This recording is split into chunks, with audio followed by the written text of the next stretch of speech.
نحمده ونصلي على رسوله الكريم اما بعد فاعوذ بالله من الشيطان الرجيم بسم الله الرحمن الرحيم رب اشرح لي صدري ويسر لي امري واحلل عقدة من لساني يفقهوا قولي۔ سورۃ یاسین نحمده ونصلي على رسوله الكريم اما بعد فاعوذ بالله من الشيطان الرجيم بسم الله الرحمن الرحيم یاسین والقرآن الحکیم انک لمن المرسلین علی صراط مستقیم تنزیل العزیز الرحیم لتنذر قوما ما انذر آباؤهم فهم غافلون لقد حق القول على أكثرهم فهم لا يؤمنون إنا جعلنا في أعناقهم أغلالا فهي إلى الأذقان فهم مقمحون وجعلنا من بين أيديهم سدا ومن خلفهم سدا فأغشيناهم فهم لا يبصرون وسواء عليهم أأنذرتهم أم لم تنذرهم لا يؤمنون إنما تنذر من اتبع الذكر وخشي الرحمن بالغيب فبشره بمغفرة وأجر كريم إنا نحن نحيي الموتى ونكتب ما قدموا وآثارهم وكل شيء أحصيناه في إمام مبين۔ شروع کرتی ہوں اللہ کے نام سے جو بے انتہا مہربان نہایت رحم فرمانے والا ہے۔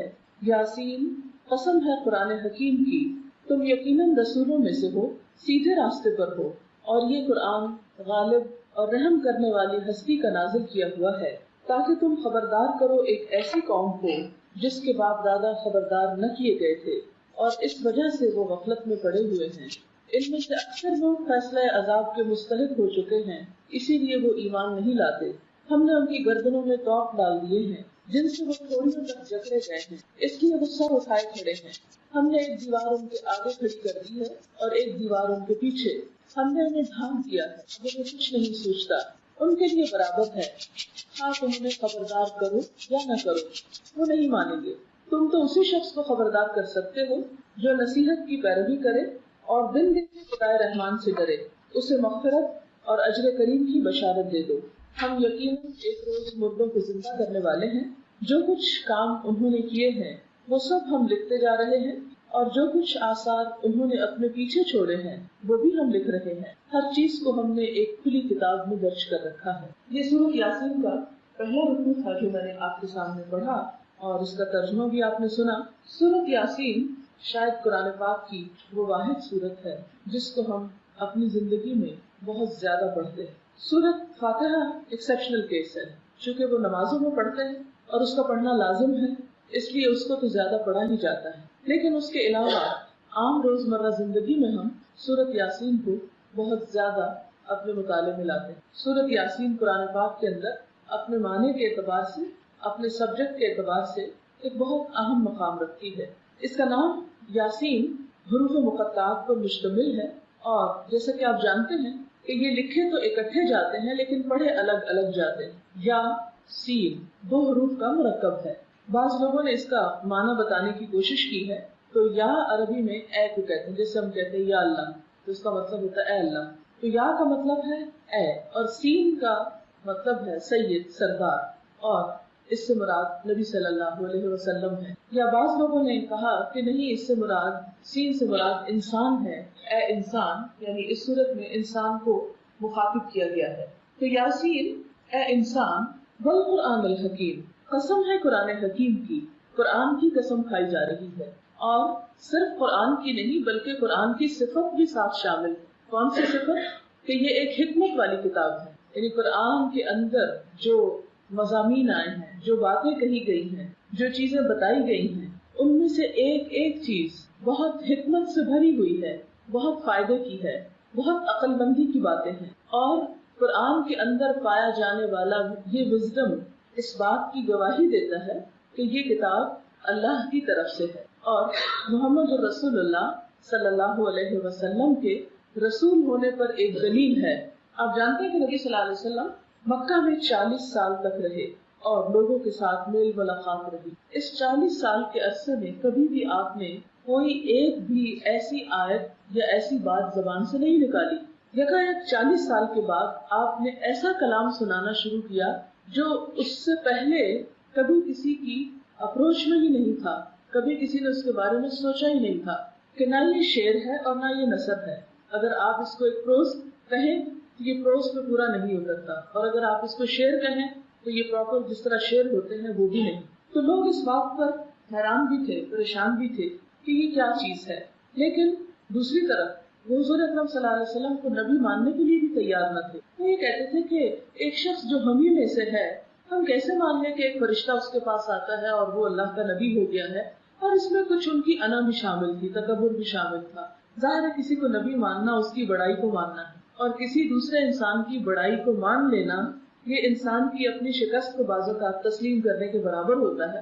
تو جو متکبر لوگ ہوتے ہیں، تکبر پسند کرنے والے، خود پسند لوگ، انا کے شکاری، وہ لوگ کبھی بھی کسی کے پاس خیر اور بھلائی کو تسلیم نہیں کرتے، اس کا اعتراف نہیں کرتے، اس کو مانتے نہیں. اور اس طرح بسا اوقات وہ ایک اچھی چیز سے، ایک اچھی خیر سے محروم بھی ہو جاتے ہیں. بہرحال جب لوگوں نے آپ کا انکار کیا تو اللہ تعالیٰ نے قرآن پاک کو گواہ بنایا کہ دیکھو یہ کتاب بتاتی ہے کہ یہ شخص ایک سچا رسول ہے، کیونکہ اس کتاب کے علاوہ اپنی عام روزمرہ زندگی میں جو گفتگو وہ کرتا ہے وہ بھی اس سے بالکل مختلف ہوتی. ابھی آپ احادیث اگر پڑھیں تو آپ دیکھیں گے کہ احادیث جو حضور صلی اللہ علیہ وسلم کا اپنا کلام ہے وہ بالکل مختلف ہے، اگرچہ اس میں بھی بڑی حکمت کی باتیں ہیں، بہت اچھی اچھی نصیحتیں ہیں، بہت خوبصورت سینگز ہیں آپ کی، لیکن پھر بھی وہ اپنے زبان کے اعتبار سے، اپنے لینگویج کے سٹائل کے اعتبار سے قرآن سے بالکل مختلف ہے. بعض اوقات ایک ہی آیت کی تفسیر ہوتی ہے ایک حدیث، لیکن حدیث کے الفاظ میں وہ چیز نہیں ہوتی جو قرآن کے الفاظ میں ہوتی. تو انکار کرنے والوں کو یہ دلیل دی جا رہی ہے کہ دیکھو اس قرآن کے الفاظ پر، اس کی حکمت کے اوپر، اس کے معنی کے اوپر غور کرو تو تمہیں خود ہی اس بات کی دلیل مل جائے گی کہ محمد رسول اللہ صلی اللہ علیہ وسلم ایک سچے رسول ہیں. انک لمن المرسلین علی صراط مستقیم، اور سیدھے راستے پر ہیں. وہ لوگوں کو صحیح راستے کی رہنمائی کر رہے ہیں اور خود بھی اس کو فالو کر رہے ہیں. تنزیل العزیز الرحیم، یہ قرآن ایک ایسی ہستی نے بھیجا ہے جو بہت زبردست ہے، بہت قوت والی ہے، اور دوسری طرف رحم کرنے والی بھی ہے. یعنی اگر کوئی شخص اس کی نافرمانی کرے تو اس کو پکڑ بھی سکتا ہے، یعنی اللہ تعالیٰ، اور دوسری طرف انسان کے گناہوں کے باوجود اس کو مہلت دیتا ہے تاکہ شاید انسان کبھی پلٹ آئے. اور یہ قرآن بھیجا کیوں گیا؟ قرآن حکیم کی قسم کھا کے بتایا جا رہا ہے کہ یہ کیوں آیا ہے، یہ کتاب کس لیے آئی ہے. لِتُنذِرَ قَوْمًا مَّا أُنذِرَ آبَاؤُهُمْ، تاکہ تم ایسے لوگوں کو خبردار کرو، بتاؤ کہ جن کے باپ دادا کو بتایا نہیں گیا تھا.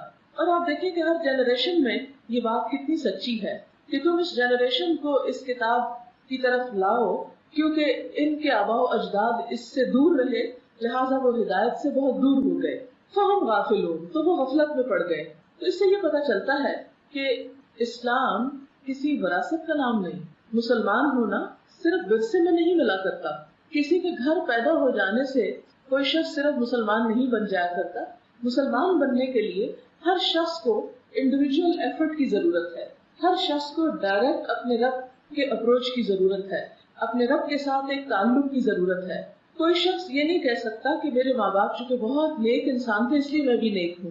نہیں، ہر شخص کی نیکی اور اس کا کردار اور اس کا اخلاق اور اس کا عمل اس کے اپنے ساتھ ہے. بعض اوقات اولاد ماں باپ سے بھی بڑھ کر نیک ہوتی، اور بعض اوقات نیک ماں باپ کی اولاد بھی بہت نالائق ہو سکتی ہے. یہ ایسے ہی ہے جیسے کوئی شخص یہ نہیں کہہ سکتا میں ڈاکٹر ہوں کیونکہ میرے والد ایک ڈاکٹر تھے. کبھی آپ کسی ایسے شخص کو ڈاکٹر ماننے کو تیار نہیں ہوں گے کہ جس کے والدین ڈاکٹر ہوں. ڈاکٹر بننے کے لیے ایک شخص کو خود اپنی پرسنل ایفرٹ کی ضرورت ہوتی. اسی طرح ایک اچھا انسان بننے کے لیے، ایک مسلمان بننے کے لیے ہر انسان کو خود اپنی کوشش اور اپنی محنت کی ضرورت ہے. یہی چیز یہاں پر بتائی گئی کہ تم ان لوگوں کو دین کی بات بتاؤ، اچھائی کے راستے پر لاؤ، کیونکہ بہت عرصے سے یہ اس تعلیم سے دور رہے، ان کے ماں باپ بھی دور تھے، وہ غفلت میں پڑ گئے تو ان کا اثر ان پہ بھی آ پڑا، تو انہیں اس غفلت سے نکالو. لیکن بات یہ ہے کہ ان میں سے اکثر لوگ فیصلہ عذاب کے مستحق ہو چکے ہیں، اس لیے وہ نہیں مانتے. کہ نبی صلی اللہ علیہ وسلم نے جب بتانا شروع کیا تو بہت سارے لوگوں کے لیے یہ پیغام اور یہ بات ایک نئی بات تھی. اور آپ نے دیکھا ہوگا کہ ہر نئی بات کو لوگ شروع میں ناپسند کرتے ہیں، پھر اس کے بعد آہستہ آہستہ اس کو ایکسپٹ کرنے لگتے ہیں. یہ انسان کی فطرت ہے. مثلاً آپ دیکھیں کہ ایک چھوٹے بچے کو ایک ماں پہلی دفعہ مرچوں والا سالن کھلاتی ہے تو وہ اس پر منہ بناتا ہے اور اس کو تھوک ڈالتا ہے اور اس کو نہیں کھانا چاہتا. لیکن تھوڑا تھوڑا چکھاتے چکھاتے ایک دن ایسا آتا ہے کہ اس کا مرچوں کے بغیر کھانے کا دل نہیں چاہتا. بالکل اسی طرح کوئی بھی نئی فوڈ جب ہم ٹرائی کرتے ہیں تو وہ تھوڑی سی اجنبی لگتی ہے. بعض اوقات اس کا ٹیسٹ، اس کی خوشبو اچھی نہیں لگتی. آپ نے زیتون کے بہت فائدے سنے ہوں گے. جو اولیو آئل ہوتا ہے وہ کولیسٹرول فری ہوتا ہے، لیکن اس کے باوجود چونکہ ہم لوگ یوز ٹو نہیں اس کو کھانے کے، تو اس میں پکی ہوئی چیز ہم شوق سے نہیں کھاتے یا کھا نہیں سکتے. لیکن جن علاقوں میں لوگ اسے کھاتے ہیں وہ دوسرا تیل استعمال نہیں کر سکتے. تو یہ ایک بالکل انسانی فطرت ہے کہ کوئی بھی نئی چیز انسان کے سامنے جب آتی ہے تو اسے بہت آسانی کے ساتھ وہ قبول نہیں کر سکتا.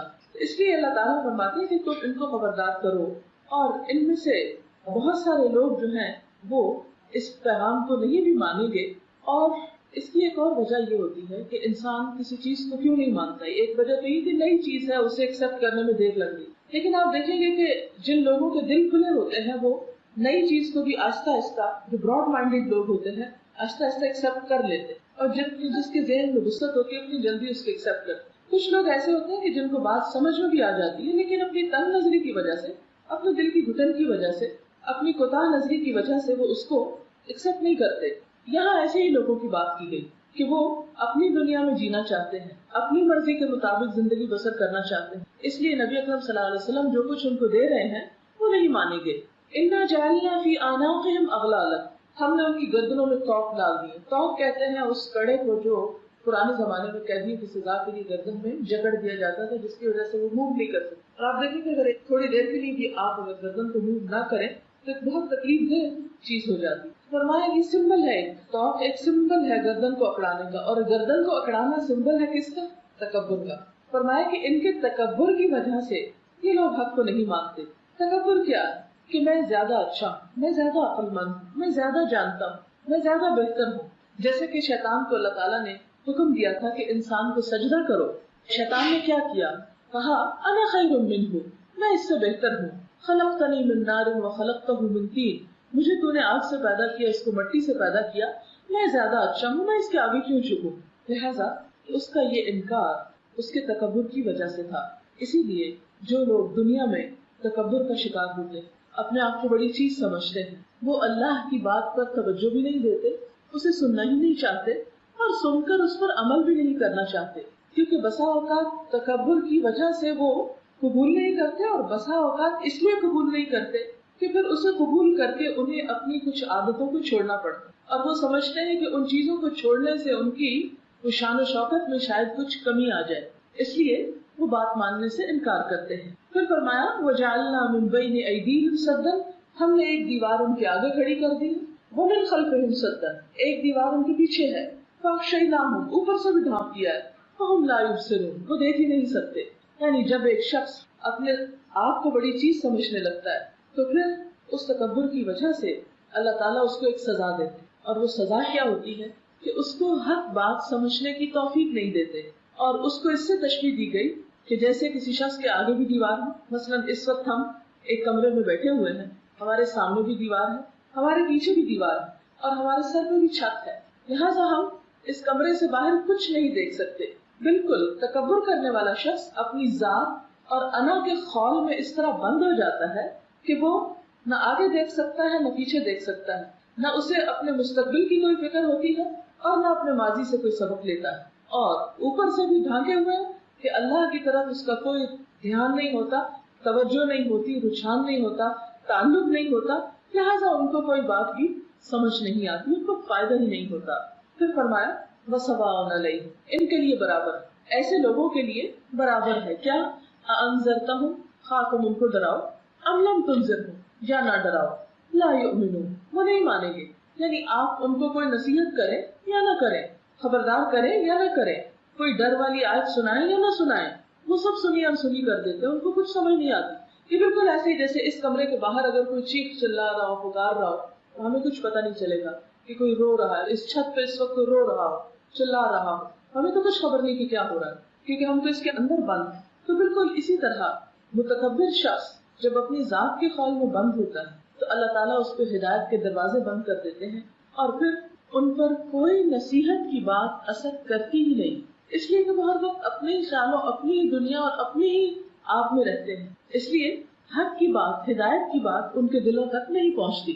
فرمایا انما تنذر من اتبع الذکر، وخشی الرحمن بالغیب، تم تو اس کو ڈرا سکتے ہو کہ جو غائبانہ طور پر اپنے رب سے ڈرے، یعنی تنہائی میں بھی جس کو اپنے رب کا احساس ہو، جو بن دیکھے اپنے رب سے ڈرے، یعنی کسی نے اللہ کو دیکھا نہیں لیکن اس کے باوجود وہ شخص جو غیب کے پیچھے یا اس پردے کے پیچھے اپنے رب کو محسوس کر سکے، اسی پر یہ کلام نصیحت اثر کرتا ہے۔ آپ دیکھیں کہ جیسے اس وقت میں بات کر رہی، میری بات آپ کے کانوں سے ٹکرا رہی، لیکن بسا اوقات ایسا ہوتا ہے کہ کچھ لوگوں کے صرف کانوں تک نہیں ٹکراتی، دل تک بھی اترتی۔ اب دل جو ہے وہ سامنے ایکسپوز نہیں ہے، وہ تو بہت پردوں کے اندر چھپا ہوا، لیکن جو شخص دلچسپی لیتا ہے ایک بات کے اندر، وہ آواز جو ہمیں نظر نہیں آتی، وہ آواز کان سے دل تک پہنچتی ہے اور دل سے پورے جسم پہ اثر کرتی ہے، سارا جسم پوری باڈی اس میں انوالو ہو جاتی ہے۔ اسی طرح ایک شخص جو اللہ تعالیٰ سے ایک تعلق رکھتا ہے، اللہ کی عظمت کو محسوس کرتا ہے، تو اللہ تعالیٰ خواہ پردے کے پیچھے چھپا ہوا ہے